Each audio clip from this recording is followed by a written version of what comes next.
Here's a look at some Malik Harrison film from the Week 1 win against the Jets. To be honest with you, I kind of really was impressed with some of the things that Malik Harrison was able to do. I think he only played 22 snaps, somewhat versatile. Two really good pass drops in this video. One excellent chase down from behind. He's on the backside of like an outside zone or a stretch scheme. And then what I think looks like a good job of setting the edge before a tight end who's falling down or tripping over someone actually ends up committing what I would consider an illegal block. On this particular play, he's obviously not involved. This first run play of the game to his side, just showing you what that scheme looked like when it was run away from him. Somewhat similar scheme to what you'll see in the last play of this video. Now, I'm not saying that necessarily Owe or Bynes is doing anything wrong. I think the breakdown in this play is actually, to be honest with you, Marcus Williams. He needs to be pressing forward as this running back starts to bounce it. This should be a tackle for loss or a tackle right at the line of scrimmage. Williams, for whatever reason, hesitates. I believe that he thought the running back was possibly going to cut it up inside the gap that Josh Bynes was occupying. All right, one of the two good pass drops that I saw, Joe Flacco's looking to his side.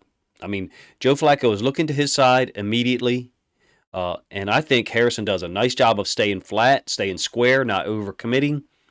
The tight end brings it back in here, and Josh Bynes covers it up. I'm going to let this run one more time, then I'm going to show you a comparison between him and Queen on the other side. There's a whole lot more space for him to cover down here to the field, obviously, because the ball is on the left hash. So everything down here from this hash down here would be the field, and that's where Harrison is defending. And then Queen, check out Queen to the boundary. Look at his technique, totally different. Turning his back and briefly chasing, and then realizing, oh, this is not man, this is zone. Let me turn back around and check up. And then compare that to Harrison, how balanced he is, how square he stays. Is it possible that they had two different coverage responsibilities? That is possible, but I don't think so, to be honest with you. You would have a hard time convincing me of that. I just think that Harrison is a little more patient, staying a little square a little longer, and forcing the tight end to either commit to the outside or get funneled back into Bynes. You got the end zone angle, and you can see that Flacco is definitely looking to that side. Now, also, Kyle Fuller is over there locking up the number one receiver, so it's possible Flacco was going out there, but I don't believe so. Just because of the short nature of his arm pull back to throw, I think this was going to be three-step drop, and Harrison did a nice job taking away that first read. You'll see another example of that a little bit later. All right, Harrison down here on the bottom side, chase down from behind. Still ends up being like a 4-yard gain, so it's a positive play for the offense, but Harrison unblocked has got multiple things happening here when he gets flow away from him and he's unblocked. He's got the running back, could hit this downhill. The running back might be able to wind it back depending on what happens with this nose tackle. Or Flacco could keep it and then boot out here to the edge, back against the grain of where everyone is going. So Harrison's got to keep that in mind as he pursues down the line of scrimmage. Some people say, go slow until you know. Now, his shoulders are kind of turned here, if you ask me. I think he anticipated the handoff, and in this case, I don't want to say he guessed right. In this case, he was correct. Another pass drop, this one over a tight end again to the field. So there's a lot of space to defend, and I think Flacco is going to him, going to that side initially, to be honest with you. There's Flacco. He's pulling the pin on the grenade now. And I think he's trying to fire this out. And Harrison's got good coverage relationship. And again, so does Fuller. So Flacco has to hold it up. And then this is the one that ends up being called intentional grounding, where Calais Campbell, really should have been credited with a sack, in my opinion. Or we understand that he had a sack. End zone angle, same play. Keep an eye on Flacco if you wish, because Harrison's going to end up off screen. But he doesn't get juked by this tight end. This tight end's giving him some really trashy head fakes. And Harrison's just staying balanced. I mean, he doesn't seem fazed by these things and doesn't overreact to them. Seen him and Patrick Queen overreact to those things in the past. Two examples of him taking away the first read.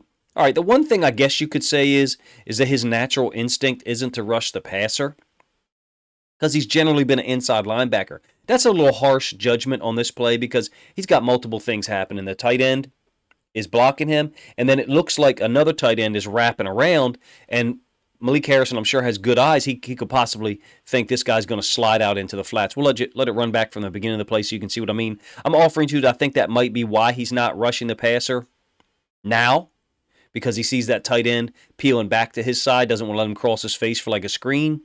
I would be interested to see some pass plays with him, an edge defender. Maybe they happened later on. I only grabbed this set of plays, to be honest with you. Meant for this to be a small sample size. This is the one. First of all, it's great effort. Fantastic effort. End up getting a hold on this receiver, holding Kyle Fuller. Seemed like people wanted to bully Kyle Fuller. I don't know why.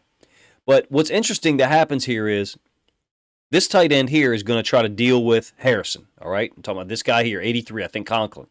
As that's happening, this other tight end is coming in motion. This is very similar to the 49ers play and one that the Bills used against the Rams, whereby the second tight end coming in motion, I think, is supposed to double him or chip him late. So it's a tough thing for edge defender to deal with. When you get the end zone angle, you're going to see that second tight end actually falls down and makes contact with Harrison's knees. In my opinion, from the end zone angle, the first time I saw this, I thought that should be a penalty because he's engaged by a first blocker, clearly. He's not doing a bad job. You know, his head is on the inside. So maybe he's trying to peek here, but I would say, you know, if we're telling him to be a true edge setter, then we want the head on the outside. But we're talking about the block. He's definitely been engaged by one blocker, and a second blocker falls down through no fault of his own. He probably just tripped over somebody's feet. But in any case, he does make contact with Harrison's knees. I'm just not sure how that's not called a chop block because he's engaged by the first defender. The second defender goes to cut him. Essentially, it's a cut block, but he's already been engaged. That is the definition of a chop block. One guy blocking you high initially and the second guy coming in low.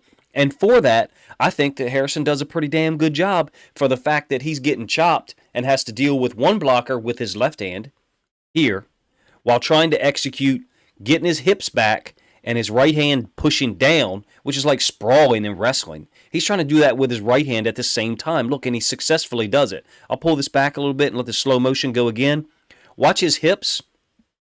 His left hand stay in contact with the first tight end, and his right hand push the second tight end down and get his hips back.